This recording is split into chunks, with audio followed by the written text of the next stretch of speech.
and welcome to the 8th episode of Mixed Media Reviews Season 5. What did I just say? I don't even remember what I said. It's fine. I had to go back to make sure I actually said the right thing, and I did, so good job, Kelsey. My name's Kelsey, and today I'm going to be talking about some TV show finales, so let's just dive right in. Okay, yes, I want to talk about some of my favorite series finales, and I was going to do like a top 5 or whatever, but I can't. I love too many things, you guys.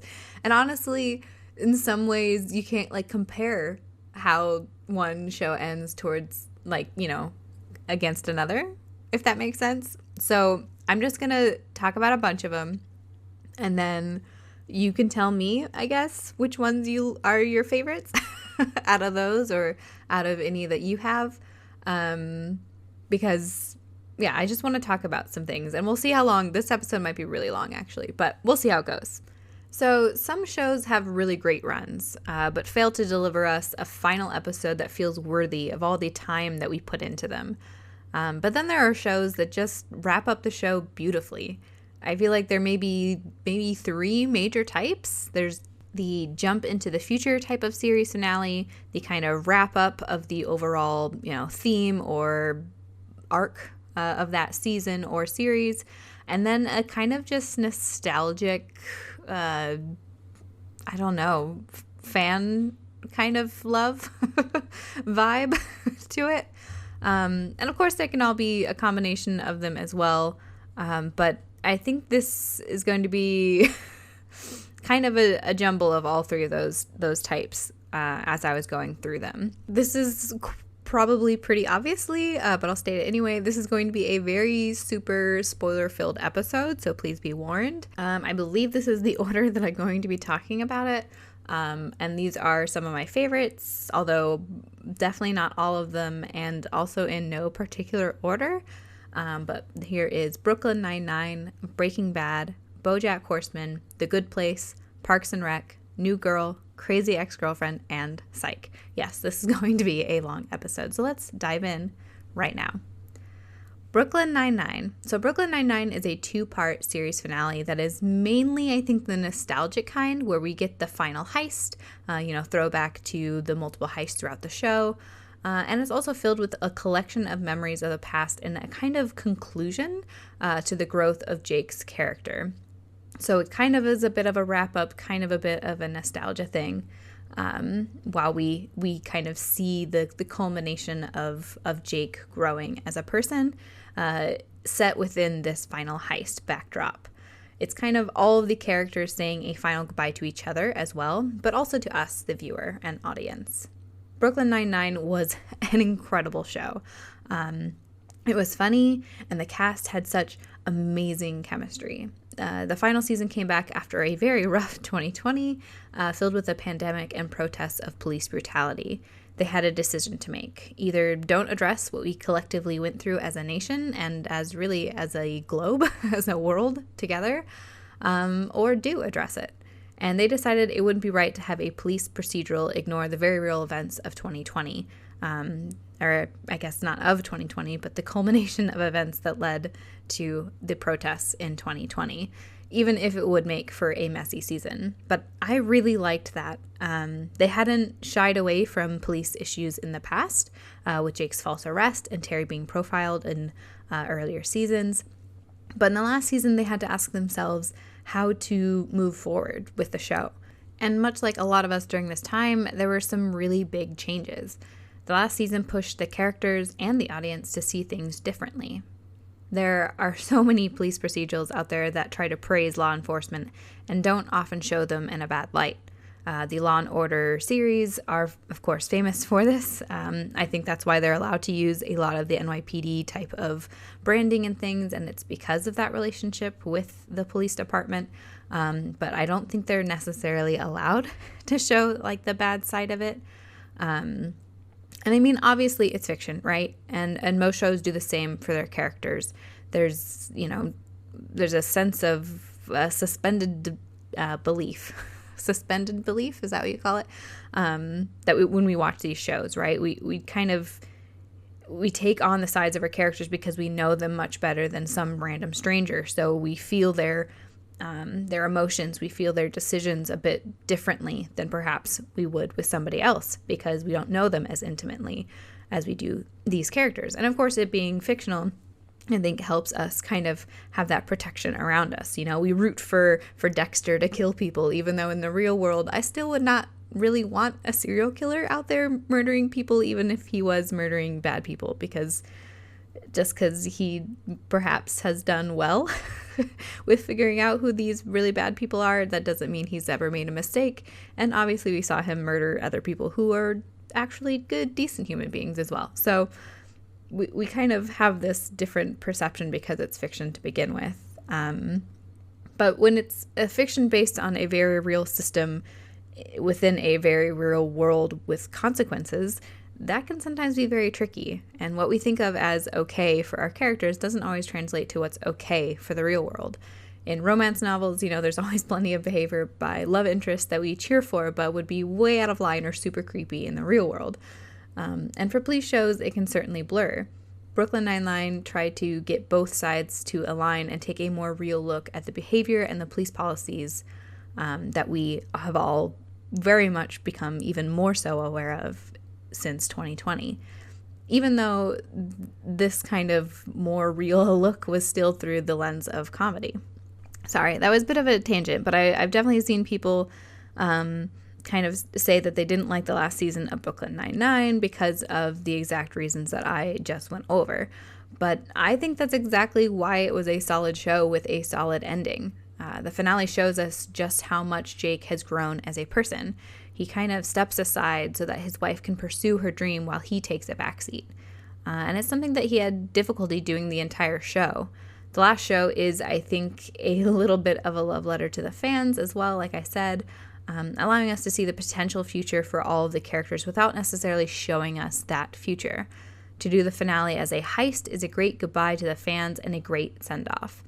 It's a look, you know, at the past with cameos of old characters, most notably with Gina coming back, but it's also a look into what the future holds for them. And of course, the cellist is played by Andy Samberg's real life wife, which was just awesome and just, you know, icing on the cake. But it was a solid episode, and I think a solid way to end the series. And I think bringing that kind of, I feel like, I know I've talked about this before, but I love shows and movies that can really blend a sense of humor with a sense of realness to it, you know, that they know how to tell a joke, but they also know how to really undercut and make something, you know, hold space for the sadness or to be real or, you know, acknowledge the feelings of a character. And I think Brooklyn Nine-Nine did that really, really well throughout its run. And I think by addressing what they did in the last season, they're able to show on a even larger scale with much more, I think, heavier themes, that they can still be true to the characters and true to themselves and still be able to have a funny show and still be able to, you know, see the light in the darkness. And I think that's why Brooklyn Nine-Nine did so well and why I loved the last season, even though some people kind of didn't like the way that they went. I thought it was great. And I thought this last episode really showed how they were still able to kind of come full circle with the characters and the cast. The last episode still rated a 9.4 though, at a number 3 for the entire series. So let's talk Breaking Bad. I know I did an entire episode about this, but I just really want to talk about the series finale. Breaking Bad may have taken a while for me to get pulled in, but after season 3, I was definitely in it. The series finale was such a perfect ending to the show. And even with that said, the movie only further cemented it into its legendary status. Breaking Bad, I think, is one of the shows that get touted out amongst many different people with having, you know, the perfect show, the perfect finale. So I don't think it's a surprise that it's necessarily on my list. But the series finale got a 9.9 rating, with the episode a couple before it receiving the number 1 spot in the entire show, according to IMDb. All of these will be from IMDb. So what was I saying? So one episode scored above the series finale with a perfect 10. And that was the episode, I think, just like 2 before this, before the series finale. But the series finale still got a 9.9, which is pretty phenomenal. In fact, the top 10 episodes is full of season 5 episodes, with the number 10 still at a 9.6. So you can see that obviously this show is one of the rare ones that seem to just get better with each season. And even in the last season, it was managing to outshine itself. Breaking Bad series finale is a wrap-up. It's kind of the culmination of every choice that Walter White has made from the very opening of the show towards the end. It's where we all knew it kind of had to end up, but I think we're all still a bit surprised that it did end that way. Part of what took me so long to get into the show is that I struggled with watching a show with so many terrible people, but by season 3, it felt like I finally had some people to kind of root for, and certainly people to root against. Walter White certainly is not the hero of this show, and there almost isn't one in my opinion, but as the show continues, it becomes more and more obvious to the viewer that Walter is not the hero. And while in the beginning it may have been a bit more gray, it certainly ends up way less gray towards the end. The series finale gives Walter the ending he perhaps deserves, with Jesse finally being able to stand up for himself. And being able to break free. Breaking Bad is one of the few shows to have a perfect ending, only to later get a movie with yet another perfect ending. I was a little nervous to watch the movie because I thought the series ended so well, and I was hoping that, we didn't get a backslide, but I should have known that with a series that did so well so frequently, that they would just nail doing a movie, even though it was like a decade later. Super great show, super great ending. And again, I don't think there could have been a different ending than what we saw. It was the perfect build-up, the perfect way to kind of do an anti-hero kind of a story. I don't even know if he necessarily qualifies as an anti-hero. He's almost basically just a villain. But super good show, super good ending, 10 out of 10. Next up, let's talk about BoJack Horseman. BoJack Horseman is fantastic television. I think I've talked about it before in an episode where I did like what I was watching kind of a thing, but BoJack Horseman is one of my favorite shows. It is definitely one of the ones my husband will watch on repeat, and I don't have any complaints, for sure. It's on Netflix. If you haven't seen it, go watch it. It's an animated show. Super good. So it starts off as a comedic, kind of an odd show with an interesting world full of people and animal people. BoJack Horseman is a literal horse. Each season kind of gets a bit darker as we followed BoJack on his descent post-stardom. He was really big in the 90s, and now we kind of are seeing him as he's trying to just be a maybe a B celebrity or something, or a C, I don't know. But he's just kind of struggling a lot. So yes, each season we see him descending a bit further and further into darkness, shall we say, with his addictions. The show is a show that could make you laugh and also make you cry. And its top-rated episodes, there is one that is basically a straight monologue the entire episode. That's season 5, episode 6, Free Churro. Freaking phenomenal episode where it's literally just BoJack Horseman speaking at a podium the entire episode. It is amazing. And then there is another episode that is almost entirely without dialogue, and that is in season 3, episode 4, Fish Out of Water, where he's underwater, and there's basically no dialogue the entire episode. And it's a phenomenal episode. IMDb has them as a 9.8 and a 9.6 respectively, which is crazy because they're such complete opposites, and yet they're both ranked so highly. In fact, its highest ranked episode is the penultimate episode with a 9.8. So not quite as high as Breaking Bad, but still very high. And while the series finale got a 9.6, it still came in at number 6 in their top 10. This is an animated show, like I said, and yet it constantly had so much depth to everything that it did. Like I said, my husband watches it a lot. And we're constantly noticing things that are happening in the background or little tidbits here and there that we didn't necessarily pick up on before. So the last 3 episodes actually kick off the events of the series finale. So it's kind of a 3-parter, in fact, starting with an event that launches Bojack into a bender, where he then ends up breaking into his old house to watch his show that he started in the 90s, Horsing Around. Then in the penultimate episode, the highest of the series, the highest rated, we get this drug-induced dream sequence. It's filled with characters from the past. This is where we get those cameos seen in a, finale that typically happens when past characters come back for the last time as a way to kind of say goodbye to them. The drug-induced dream is all about death. The characters that are brought back have all been dead on the show. They talk about the best and the worst parts of their life. They talk about the meaning of life and the meaning of their death, about finding peace before they let go. And we learn at one point that this is actually a recurring dream for Bojack, but now he's suddenly staying longer than he usually does. He's diving deeper into the dream and driving closer and closer to his death, his real death, as we start getting glimpses of him face down in the pool of his old home. A sense of time running out is heavily shown throughout this entire episode. Then we jump into the finale. We get the consequences of his actions. It's his bender, him breaking into a house.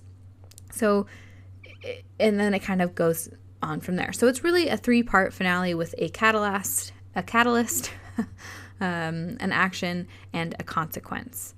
The last episode, after the summation of the consequence in the form of a montage of headlines and scenes, each kind of trying to make us think that he actually died, we then jump a year into the future. We're still in the consequences portion, but we're further on in, giving us a glimpse into the future. But it isn't to show us a happily ever after like a lot of shows do. It's just a glimpse. It's a snippet of time in the future to tell us where everybody's at and to give a bit of breathing room from the major events that happened in the last 2 episodes. It's hopeful, but it's realistically so. The whole show is about Bojack coming to terms of life after being a big star, of his abusive childhood where he endured an absent father, I suppose you could say, and an abusive mother, really. And also his father beating his wife, right? And basically coming to terms with who he is because of those things. In the finale, we see that he's taken responsibility for his actions. He's serving his time in jail, which is something that we haven't really seen Bojack do, take responsibility for his actions. He's not trying to get out of it, which is a big part of, I think, the show up until this point, is him not really taking responsibility for the choices that he's made in his life, trying to find blame elsewhere. We also see him during this jump into the future attend a wedding of a woman he felt he held back, of Princess Caroline.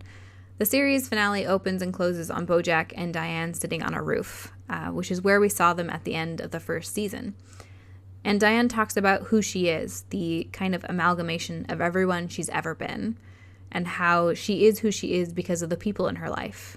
She's glad to have known them, for them to have been in her life, but she also accepts that there will be people in her life that are only meant to be in her life for so long. And after they thank each other for being in each other's life, they just kind of sit there on the roof, looking at the stars and just being present. And that's how the show ends. And it may seem overwhelming when you say it out loud that it just ends in silence, but it's honestly perfect. It's a perfect way to end a show that started out, very much on the lighter side, only to descend into darkness. It feels like we finally get some of that hope back, some of that lightness that started out the show. For Bojack, for Diane, for Mr. Peanut Butter and Princess Caroline, and for Todd. There's so much more I can say, but I feel like this is getting a bit long for BoJack Horseman. This is just the type of show that you can watch over and over again and still find something new, like I said. The repeat of the honeydew joke, only for Bojack to finally try it in the last episode and say, oh, it's not so bad. There's so many layers of jokes that I will still probably be figuring out long after a few more rewatches. It's just a solid show with a solid finale, and I love it. Okay, so next up, let's talk about The Good Place. The Good Place may be a perfect run of television in general. I feel like it could be used in classes on writing, on character development, on how to deliver twists, on how to have a set design that really is a character in of itself. Really on just how to execute a television show perfectly and in the way it was originally intended. The last episode was a perfect ending to such an incredible show. The Good Place is a wrap-up, the series finale. It's a wrap-up with a time jump to show us the happy ending. The series finale kind of wraps up the show after finally working out all of the issues with the afterlife, which was the big theme of that season. We jump to some time in the future where we see how all the pieces now work together to create this better system. We also see all kinds of characters from throughout the show fulfilling new and old roles. And of course, we get to see all of our favorite characters live out the rest of their afterlives, watching them fulfill their dreams and come to peace. And it's such a good, tranquil, I guess, last episode. Like, it's soothing, It's a great ending, as it's one that we don't really want, as we want the show to keep going. But at the same time, it also knew that it's time to go. Sad for those who remain, but also happy that the show was able to end when it wanted to, The show is just that perfection of they had a story to tell and they told it, and that was the end. It didn't feel like they kept dragging it out just to, create more seasons. It didn't feel super repetitive. It was the story that they wanted to tell, and they told it how they wanted it to be told. And it really, really showed. It was just absolutely perfect, and that bittersweet ending was the perfect way to end that show. Next up, Parks and Rec. Parks and Rec was a show that really found its footing, I think, in season 2 and continued to be a fantastic show. Unlike The Office, that also seemed to find its footing in season 2, it was able to come to a conclusion before we really experienced a decline in quality. Of course, the last maybe couple seasons of The Office kind of weren't as great as the original ones. True, they did suffer through the writing strike, so they had some issues there, but it definitely wasn't the best ending, or best last couple seasons of a show for sure. But Parks and Rec, I think, was able to end much earlier. They only had the 5 seasons, but they did it in a way that I feel like ended in a way that they wanted to. Much like The Good Place, it seemed like they'd had a fairly decent idea of where they wanted to end up, and that's how they did it. The series finale, in fact, ranks at number 1 for the entire series with a 9.5, and is tied with an episode in the same season, episode 4. Parks and Rec series finale is kind of a love letter to the future lives types of series finales, where we get a glimpse into the future for everyone. In fact, they have into 2025, which is right now. So that was great because we got to see little snippets of their lives. We got to see them growing and, finding their dreams. And I liked that we got to see these little snippets into the future to see where everybody was at. And it definitely made us feel, I think, a stronger connection to the show because we were so involved in the characters. And it makes sense that we kind of get these snippets of their lives in the future, so that we can kind of see where they're at as they go. New Girl is next. This one's also going to be a little bit of a short little thing because I have a couple others that are larger. So New Girl is a classic kind of wrap-up style of series finale. We get flashbacks and tie-ins out the wazoo. There's plenty of people popping up as guest stars, and we get a glimpse into the future, which I love. So it's a little bit of all of the three, right? A little bit of nostalgia, a little bit of flash forward, and a little bit of the wrap up. So we get all of the couples we love. We get a final round of True American. We get a character finally overcoming his ability to tell his best friend he loves him. We get a Cece and Winston mess around. We get Prank Sinatra at its finest. And it's the perfect end to get them out of the loft, the final two people moving on with their lives and heading towards the future. So New Girl, great show, loved it. And I think that their last episode was a perfect send-off to the show, to the characters, a way for us to feel like the holes in our hearts may perhaps be filled by seeing these glimpses into the future, while also getting to catch up with old characters, and also, of course, get to see a last True American and a Cece and Winston mess around and a Prank Sinatra. So really just solid hijinks, solid episode. So let's dive into Crazy Ex-Girlfriend. This one's going to be a little bit longer. Crazy Ex-Girlfriend was a fun watch, let me just say.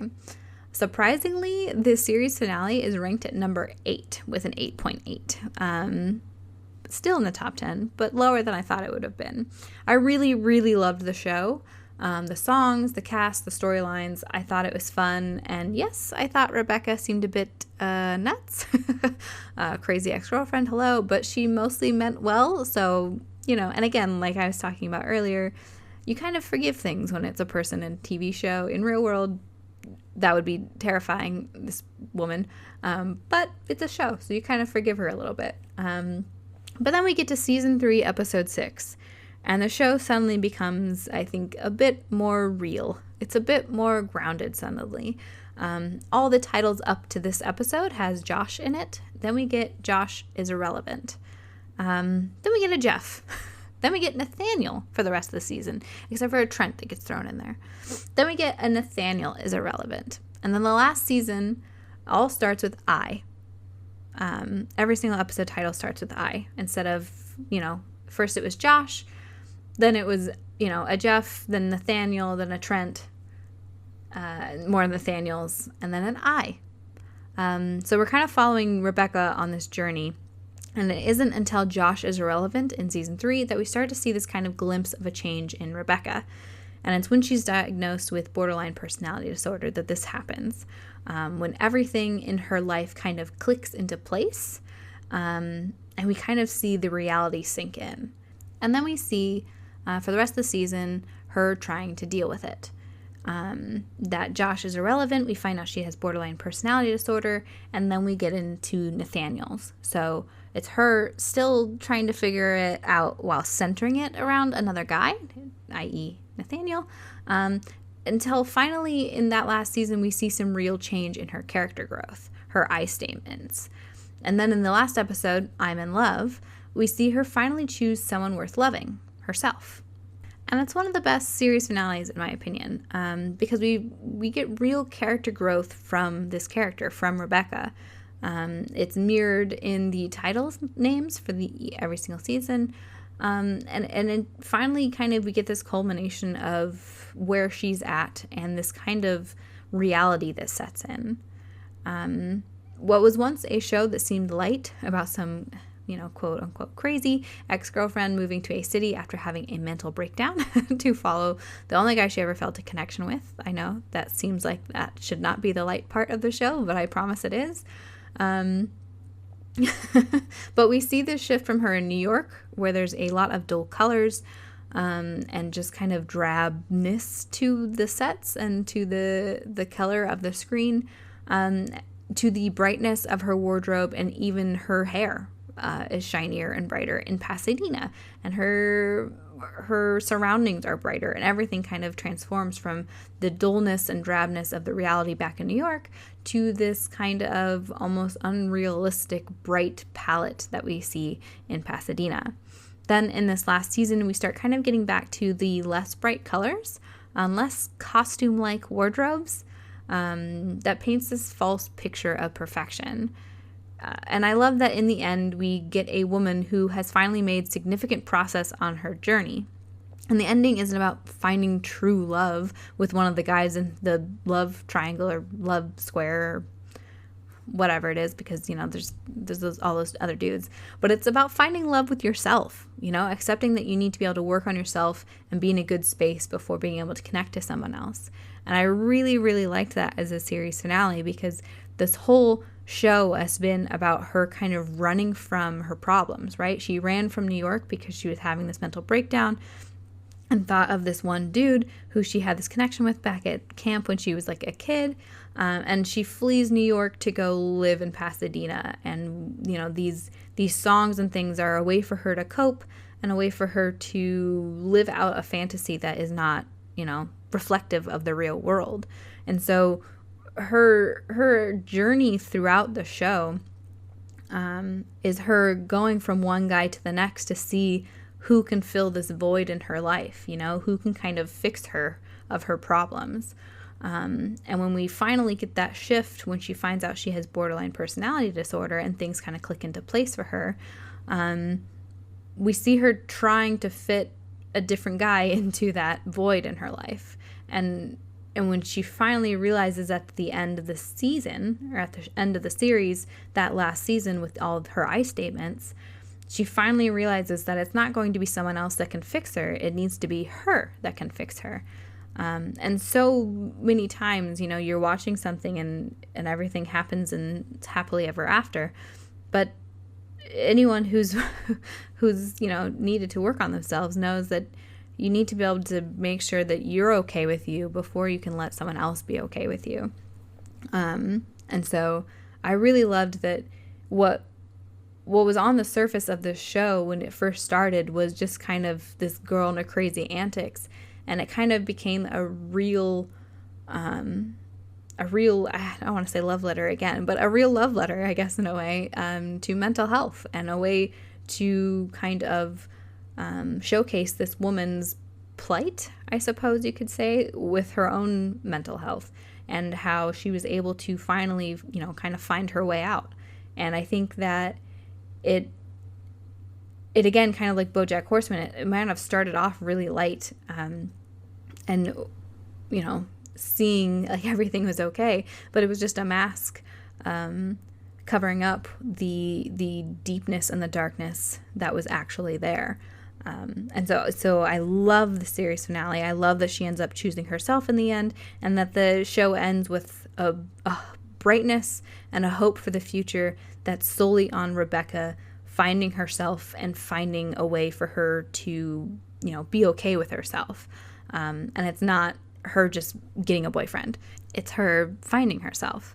And I think it's just a way to subvert all of our expectations of what we thought this was going to be a fun musical show. And it turned out it's incredibly depressing.